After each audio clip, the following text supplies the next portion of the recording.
Good afternoon, ladies and gentlemen. Sergeant Alex here, and bringing us some more Minecraft. I'm on the survival world between me and Rob. We're essentially at war with each other, so whenever I feel like it, I pop over to his base and kind of do some little shenanigans and mess around there. And hopefully he doesn't find my base anytime soon, otherwise I'm going to get the wrath of 1,000 Robs upon me. But that's not today's video. Today's video is a villager breeder, which do mind the commentary is going to be a little weird. Normally I've been doing the commentary with the video. This one's going over the video. I had some issues with my audio software and all that stuff. So this is the third version of the little villager breeder, and then that was the little trough that I'm using to get the villagers away. I'll show that and how to sort baby and build villagers out. But this one's definitely been producing a good amount. That one's been stuck there, and I thought he would just, as he grew up, he would pop down or suffocate or something. No, he popped into the bed, so he had to get rid of him manually.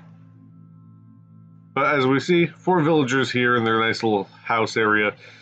A zombie, which I eventually get rid of him. But enough of that little zombie there. Let's get on to the creative world, where I can show you how to build the hopefully final version of this villager breeder. There's been a few updates over this one over time, which is why it's been delayed for me to actually show you my actual villager breeder. And here we are in my super flat creative world. We're doing the villager. I'm just building off from this one because for some reason I'm building these guys in midair. I've done the kill command, so there is no villagers or anything to kind of throw off my spawn rates here. That half slab, which is going to be waterlogged eventually, that is the center. All you're going to do is your typical Minecraft farm around that. So 4 blocks in every direction, fill it all in with dirt, make a nice big square, and then till the soil and add some carrots or potatoes. I recommend carrots because carrots are cool and usually the first thing I find. I'm just gonna fly over. That design I tried. I looked on YouTube. I tried that one recently. I can't get that to work in Bedrock Edition for the life of me. I built it exactly block for block, and then it didn't work. So I was like, okay, I can fix it. I know enough about the mechanics and how things work. No, I don't. So that one got pushed off a cliff on fire, and now we have this design, which is the one I was working on, and you can kind of see the more recent ones. I came out of the little alpha editions, which are on my computer somewhere, into the beta, which is on the super flat world here, which I can jump between. For some reason, I just can't do Minecraft and record with the internet connection that I have. Not the computer, it's the internet. So after you build your farmland there, you're going to just surround it in blocks. You're going to pick 2 walls later. The farm itself I am building with pink glass just to kind of separate everything there, because I think 2 previous farms are in blue, and then the little water trough thing, which I'll get to eventually, is in green. So I'm just going to color coordinate everything so you can kind of tell what's separate. But I am going to waterlog that block and then plant a bunch of carrots, so I will be back when that is done. And a microsecond later, all the carrots are planted, so we don't need those anymore. And I am just going to grab the next few blocks I need. I'm going to grab an iron block, that way you can kind of count out the flooring I did. I should have done that with the farm in the border there, but the farms is your waterlog block, and then 4 by 4 on one side, 4 on the other. So that's 9 by 9. Then you have this little case, so that makes it 11 blocks by 11 blocks. So you're going to pick 2 walls, do your line of glass, that's going to be your wall, and then you're going to come out 3 blocks out of those ends that don't have glass, and you're just going to build that out. This is where we're going to have the villager collection on one end, and then we're going to have the little farming on the other end. So again, just case it in stone. And this is just how I'm decorating it. So I did some stone pillars here in the little corners and wherever, and on the corners of the farm, just a little decoration thing. One thing I do want to note is you want to make sure that it's 3 blocks tall. So this is without the roof right now. And that is because for some reason I my villagers did not want to sleep, and that does affect your rates and stuff. And I think eventually we'll just stop it because they can't go to bed, and that makes them angry. I think the whole villager mechanic's still new to me, and there's still some things that are undiscovered.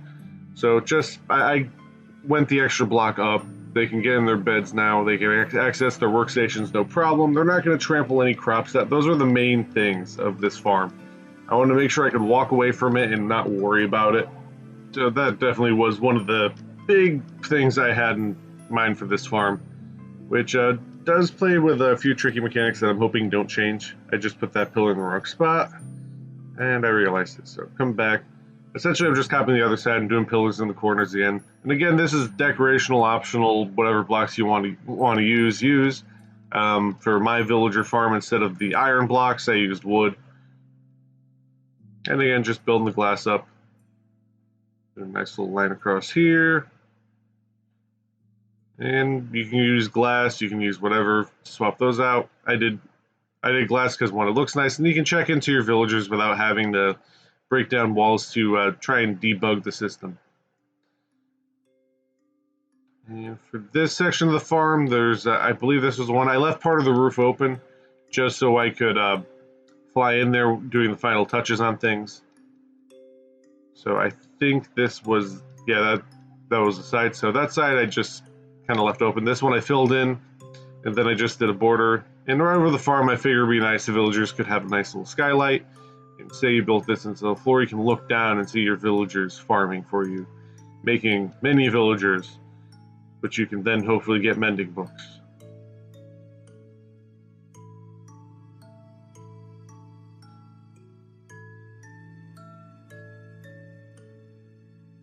And there we go.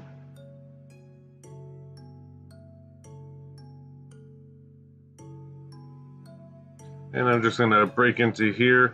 And one thing that I should have remembered, I briefly forgot about it, is when you build this and you're setting your villagers up, you want some dedicated farmers.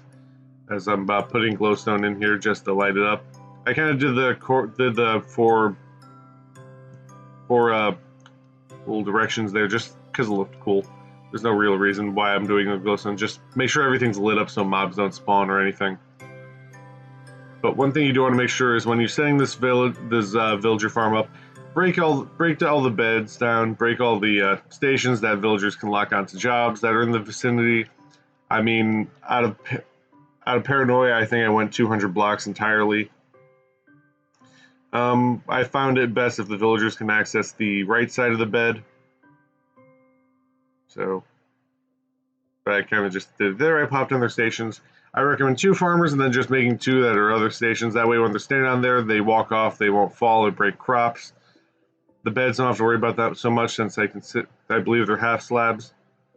That way they are not trampling crops, because I had that issue with a earlier design that I tried for ha-has. They kind of popped out of the bed and destroyed half the farm, which definitely affected the spawn rates.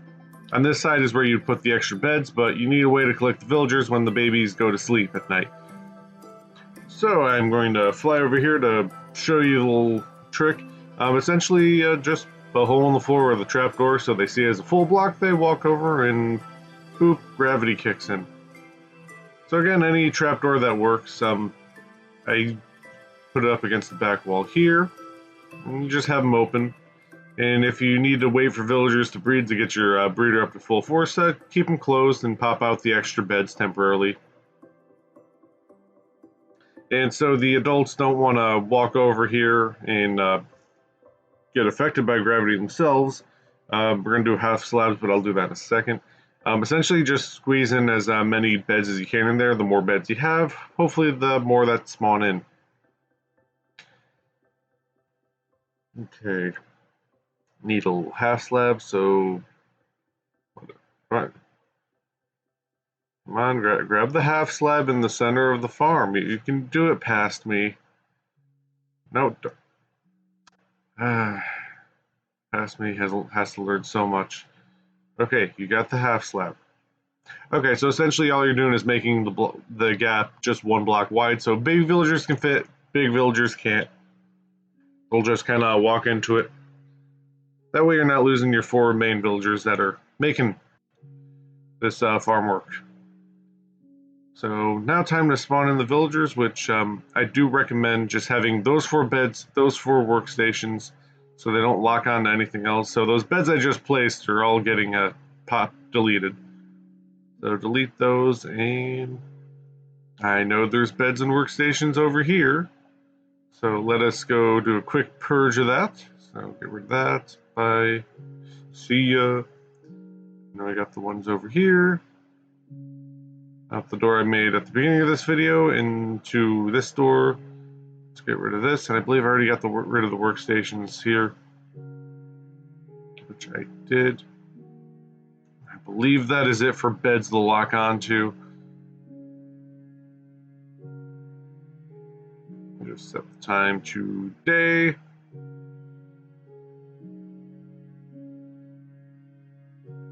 So over here, close that up so they don't run away. And you're going to give yourself 4 villagers. They'll lock onto those 4 beds. Choose one of these 4 workstations. So 1, 2, 3, 4. And we have a nitwit, which nitwits are they're okay in the farm and stuff, but he's supposed to be a farmer. The other 2 villagers took the other 2 stations, so that guy turned into a farmer. And one thing you want to do, which I can't stress enough, before you go placing your other workstations, do a trade with the farmers. Just lock them into that profession. You get out of bed, I want to trade with you. So I've traded with both those farmers. They're farmers for now and forever. And that guy's offering an axe. So now everybody has a job. Everybody has their workstation. They can access that, be all happy. I can just pop right over here and place in all the beds. I'm just going to do a line here because it's video, but by all means, if you want to squeeze in more, they'll probably make more villagers.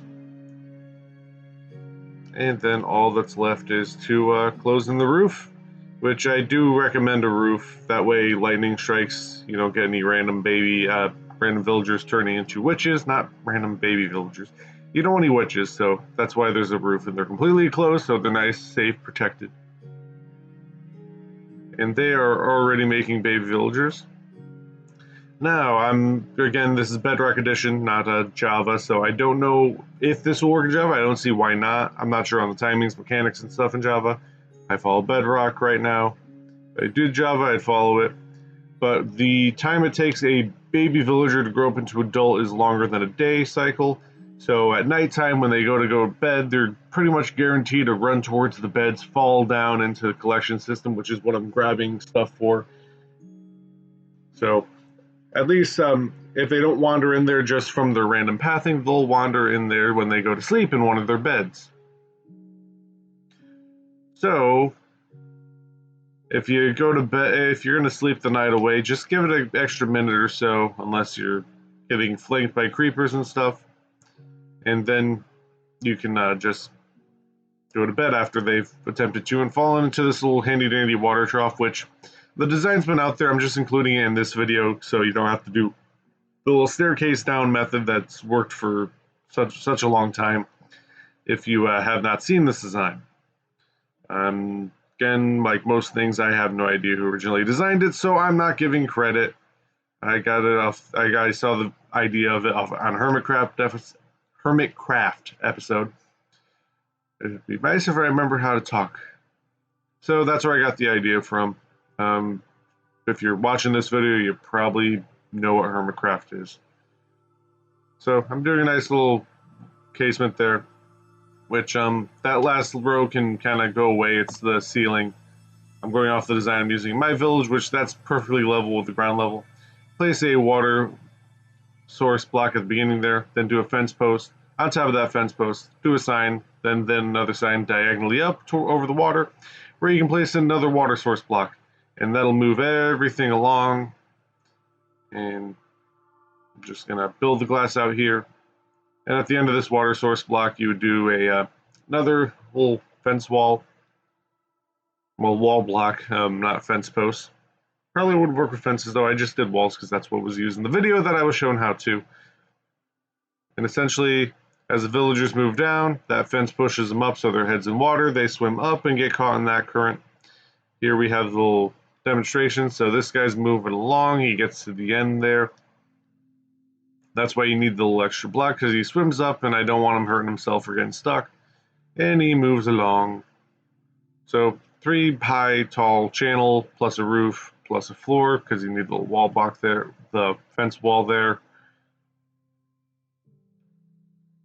And I'm just going to build a quick little baby sorter out of the under this guy. So I will be back after I remember how I make one.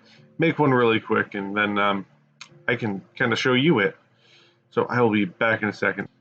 And a baby villager sorter is what we have right here. That transition was longer than anticipated. So as you see, those guys are jumping there because there's a water block there above them, and then there's a sign, and they're jumping in that water block. So essentially they fall down into there. An adult, when they grow up into adult, if they're an adult, which they're blocking that adult villager, so maybe another one, nope, maybe a third one, almost. Maybe if I just start spamming them, there we go. So adults, they can come up there and they'll drop down there into wherever you have their collection, but the babies, as much as they jump and scream and shout and let it all out, they can't make it into that water block above them until they're grown up. So only the adult villagers can go there. I'll let those guys loose. But there, at the end there's a little collection method. You can do rail, mine carts, whatever. So we have the villager breeder in pink going down into the water collection in red, and then you have the sorter in orange. You can put it wherever you want. I just recommend having it away from the breeder. That way the breeder doesn't stop. Unless you want to have like a pause function for a little bit. It's going to slow down your rates once it fills up with baby villagers. But that is essentially it. So just kind of showing off those guys. Hopefully they do something interesting. At this point, I think I was covering a lot of the mechanics and stuff that I already did. Nothing is coming to mind, so if I do think of anything, I'm just going to put it in the comments down below. If you have any comments, complaints, questions, technical support, please comment down below and I will help you. Floating villager. Messed up class block placement. One thing I'm thinking might be cool is if you did trapdoors over the glowstone. That might help give a little bit more color, cover up the glowstone. I'm not a big fan of the texture, but it is what it is. So just comment down below if you have any questions, comments, complaints. I will definitely help you out with technical support on this, since for the most part, a couple ideas from the community, but a good part of it, I just kind of was like, okay, villager breeder, what do I have to do? And came up with this. So other than that, I do hope you have a nice day. This is Sergeant Alex. Like, dislike, that stuff. Follow me on Twitter, because I'm eventually going to start streaming. Right now my schedule is a little hectic, but I am thinking of start streaming in the afternoon, doing some World of Tanks or Minecraft or something. But that is for another day.